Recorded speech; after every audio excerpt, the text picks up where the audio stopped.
All right, we are still in October. Book 180 is Listening to the Law by Amy Coney Barrett. So this book I read because I'm in an online book club via Sharon McMahon. So it's not a book I probably would have picked up.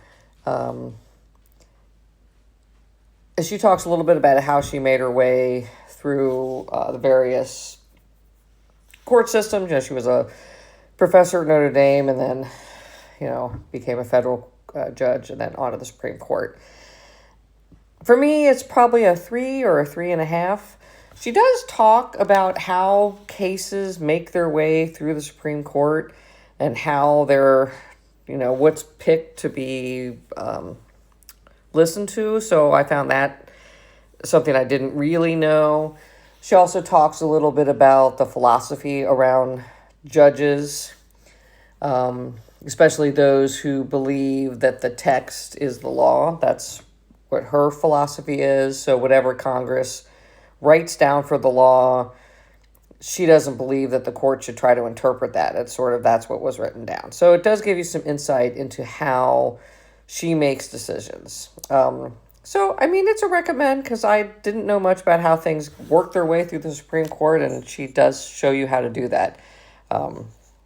So if you're interested in that, I would read it. 181 is a audiobook, Life of Pi by Yann Martel. I had recently seen the play on as the Broadway series comes around my town.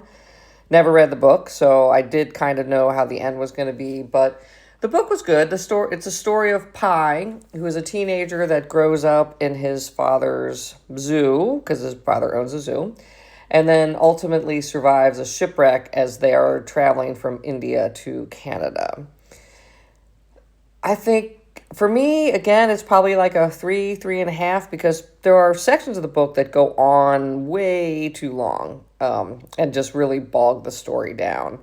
And I also felt like the ending could have maybe had a little more to it at the end, a little more, what happened, or just, it kind of just ended for me. It's a recommend.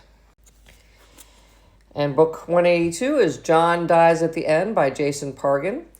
This is a 3. It's about 2 guys who take a drug called soy sauce, and then they start battling demons to prevent the end of the world. It's very weird at times, which is why at times it gets a lower rating, but it's a recommend. Enough for me to read the next book in the series.